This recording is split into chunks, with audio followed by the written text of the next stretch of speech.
So I've been here in Rochester for almost 2 years now. So That sounds very, very neat. yeah, um, we just were honored with being one of the top 10 um, hospitals and clinics in the U.S. by Diversity Inc. So we're really excited about that. We're not so excited to be seven. Um, because Cleveland Clinic is three, Uh-oh. that's our closest competitor. But that gives us something to strive for, right? Something to work towards. So good, good, good. Well, it is for after, so I don't want to take too much of your time with preliminary stuff.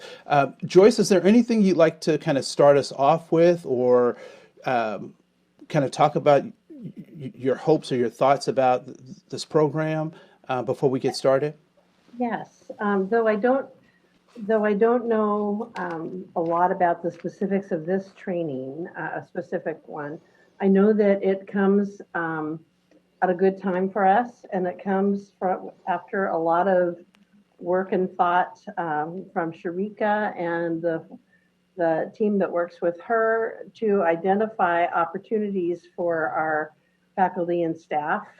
I am really pleased that we have it, that she jumped on the ball so quickly and is able to get this to help during this period of time where some folks will have more time to devote to it right now, and others might have a little bit less and will be coming in at a later point. But Sharika has been doing a good job of providing some quality training for us, and I know that this is among that. And so I just am thankful for the people who are engaged in it and wanted to get on and support and learn myself. So Yeah.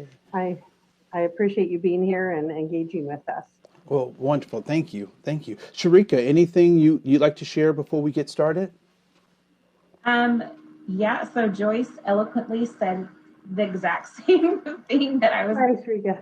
No, you're fine. I'm so glad that you have a little bit of time to participate with us. I'm just really excited to launch this. Essentially, this counts as kind of our 101 course as it results in looking at equity, diversity, inclusion, biases, microaggressions. So this is kind of laying the groundwork with more content that builds upon this to come in the future. So I'm just really excited to start laying the foundation of content as we navigate through this integration journey of ED&I together. Yay. Yeah, and I just want to say, Sharika, it's been a pleasure to work with you as we develop this curriculum and this process, and so it's just been an absolute pleasure to work with you navigating these pieces. And so I'm so excited that you have elected to work with me to invest this time and this energy Yes. and your staff. So thank you so much. Yes, thank you as well. So let's get right into it. What I'd like to do is just kind of walk you through some core pieces. So under the Welcome tab, so when you log into the course, you'll see that there are a number of tabs on the left-hand side of the screen. Under the Welcome tab are just general information pieces. So there are videos that apparently, I guess I doubled up on some of these same videos, so they're just duplicated twice. But videos that'll help you navigate through the course, talk about some of the expectations, how we'll kind of use the navigation bar on the left. And so I'll leave that to you to kind of look at those on your own. Pretty prima facie, nothing real complicated. You can watch those videos at your convenience. What I would like to do though is bring your attention to the left side of the screen with basically our outline. So I'll collapse all of the tabs and walk you through those before we get into the content of today's lecture. So there are 5 themes that we'll kind of walk through each week. The first is this idea of equity. So, what is equity? And particularly for a technical college in a university system, what does education have to do with equity, or what's that balance between education and equity, or the relationship? And so we'll talk about that, and then we'll talk about this idea of unconscious bias and its counterbalance, which is cognitive control, right? So we have this unconscious bias, but ultimately what we want is to deal with the actual behaviors that we can control. So we'll talk about those unconscious bias, and that leads us to microaggressions, right? So oftentimes unconscious bias manifests itself in these microaggressions, these small slights that impact people's motivation. And so the counterbalance to microaggressions is discretionary effort. And so there's a relationship between microaggressions and discretionary effort. Where you see that microaggressions are high, you may also notice that discretionary effort is low. But when we reduce microaggressions, we increase discretionary effort. And so that then leads us to this idea of cognitive control. And so again, with this unconscious bias, the counterbalance being cognitive control, how do we take, and what is our responsibility to take control of our cognitive processes, right? For the sake of this introduction, and I'll go more into it in that week, but does anyone remember Flip Wilson? Anyone remember Flip Wilson, right? So Flip Wilson had he was kind of, for those who don't remember, he was kind of like a Medea of his time, right? A Tyler Perry of his time. And he had a character named Geraldine. And Geraldine was Flip Wilson dressed up as a woman, playing this character. And Geraldine had a catchphrase, like most shows in the 70s had a catchphrase. And her catchphrase was, when she was caught doing something that was either goofy, out of the normal, antisocial in some aspects, her catchphrase was simply, "The devil made me do it." Right, and so, and then that's when the laugh track would come on, and people would, "Ah, ha, ha, ha, the devil made me do it." However, if we said that today about our behaviors, that if we say, "I can't help but be biased," or "I can't," bias is just a part of, the devil made me be biased. How would that work in a professional setting? Probably not very well, right? And so we have to take cognitive control. We are responsible even for those things that we're not necessarily every day mindful of, right?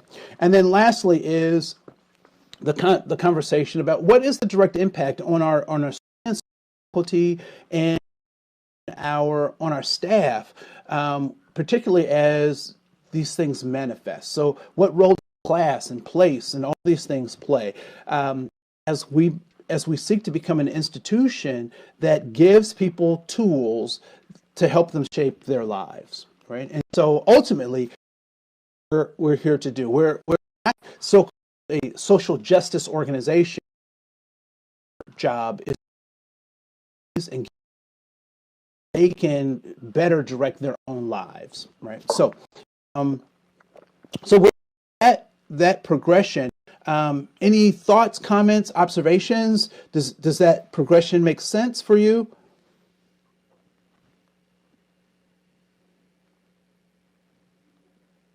All right. So hearing no, silence will be taken as accepted.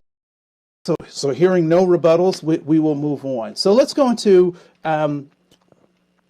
this week's opportunity, the Monday lecture. So I'll click on that, and that will bring up each week there are learning opportunities for the, and so Mondays spend about 30 minutes kind of introducing the themes for the week, and then on Friday we'll spend another 30 minutes kind of for the week.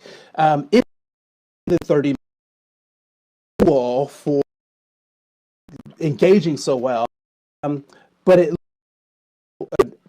I wouldn't hold than 30 minutes on that. So,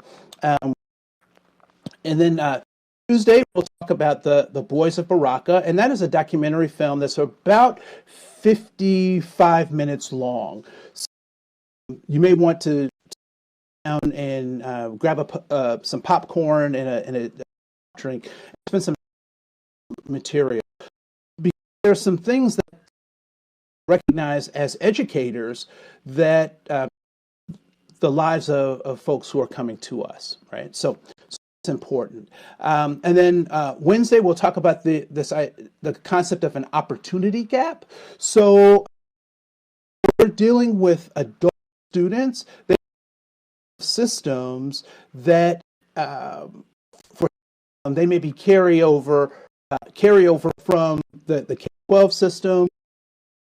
system that could be to their participation with us, right? So, why are our completion rates, and not just your college, just in general, relatively low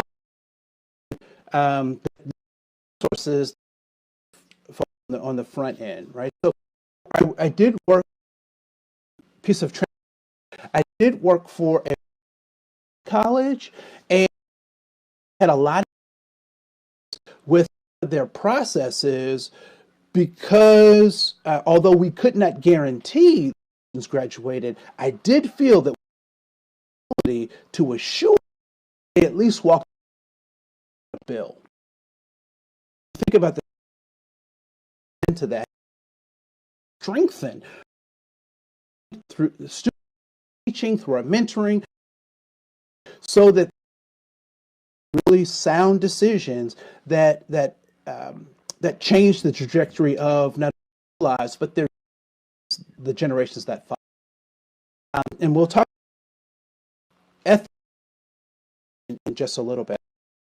On Thursday, we'll deal with, and so interested user in what comes up for you.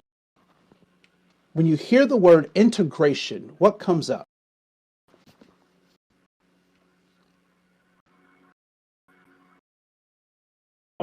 Mixing, collaborating,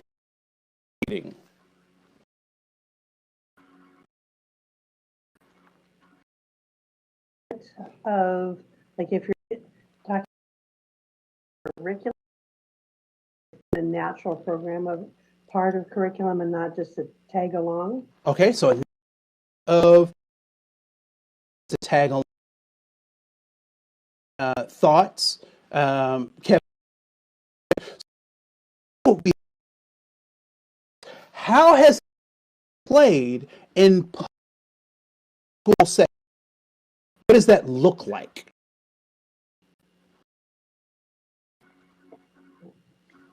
Or what has it looked like? in the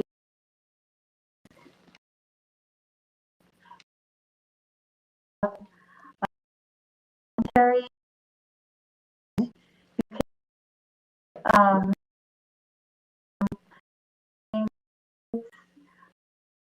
that I found on Facebook, people in touch with actually to go through the process. It, I guess, based on, I don't know, for them to program. Have, I don't know in numbers, but buses to our high school, and we were suddenly very diverse. Yeah, right. This is in California. Yeah, in California. All right, cool. Same grouping. So I also was a part of voluntary desegregation programs, right? We define and how seeing things. is how we integration. Okay? We define integration. This is how integration plays out. Do you see the nuance? This versus,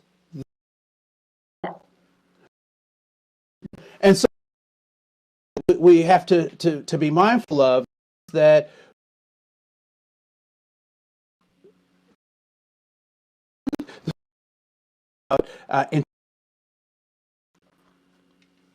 Is not and if we that back to those old being, I'm always is that if we're going to come together, there has to be a third way that gets created by us coming together, not just side or you, that we have a third way of. We'll talk about with power that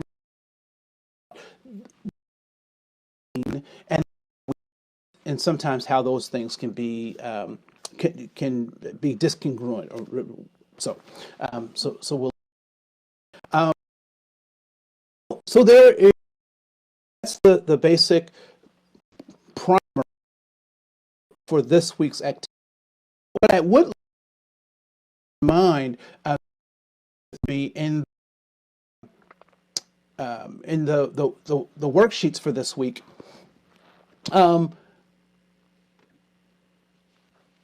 In worksheets, and you'll find sure the out the refer back at different. But what I'd like for you to do is to are folks familiar with how to annotate in Zoom?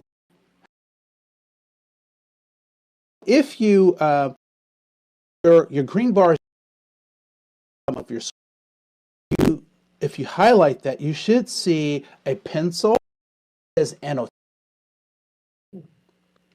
And so if you click on that pencil, it will give you so you can use text, you can use a stamp, you can draw, you can change colors, all of that. So annotation just to I'm going to close my so for how this file. So first is this idea that humans only do what human beings want to do.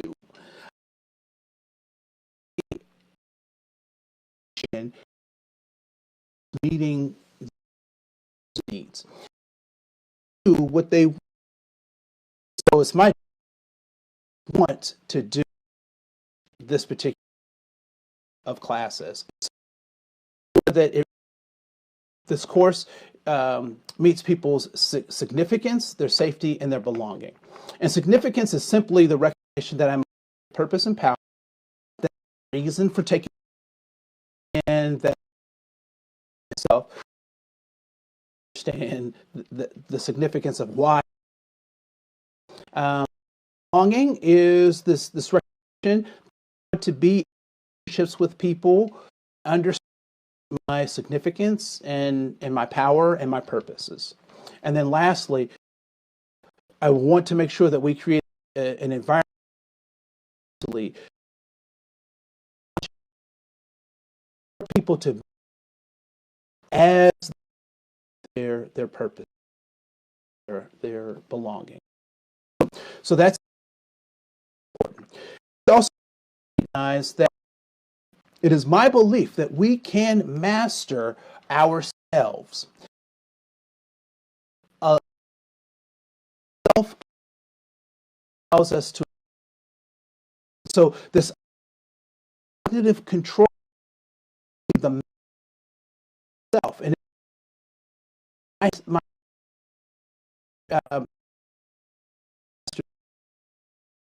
team because I know some technical. For it last that is the and that that all that is because of the sacred 9 Civil Rights Act, the 1863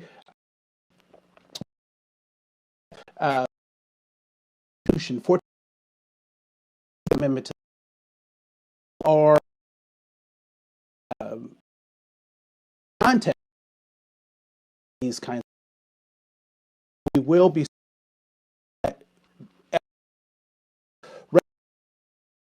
why we are. The other part that's important for us to recognize comes in these books, right? About education. There are two help me understand these particular relative to systems, right? And many of us sometimes are feels, but others alone operations. Think about we these read to really give you on Negro experience, be a learner in in a time of need. Both shortly after the of right. Commentaries are very helpful in helping us think about of COVID, and I can't area, but interesting that there were certain jobs, certain occupations, absolutely right. Jobs of the occupations that got sidelined. What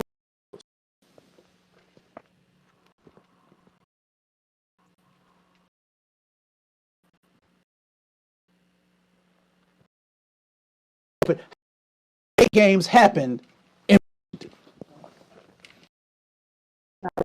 not right about lawyers. Were there big court and people being why? Because people Closed, right? Things were still operable.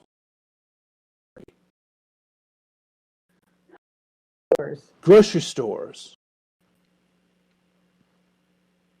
truck drivers,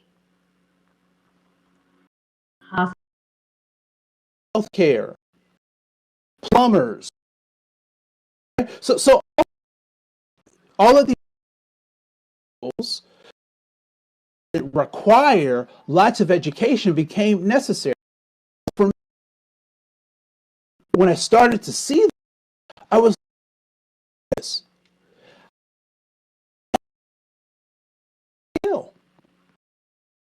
You know, I watched the initiative of Pinterest. Love the Pinterest, and most of my site, I love it to skills. And so when we up from and the souls of black to thought really, 4-year institution. W.E.B. Du Bois was pushing 4-year institutions as a way to recognize the accepted into. But Booker T. Washington, solid, able to do something. Founded the Tuskegee Institute. Is you these looking at looking at not only each other as people's opportunities system, but it's so these two gentlemen give us what I believe is generation, right? So in the both do something important. Where is that? So true beings learn, change, and grow, even if we don't see evidence, right? People grow, or the most frustrated, became the most frustrated as at a time I would get one of my content. Is that? Why was that so frustrating for me? You already knew it. They weren't grasping it. Why?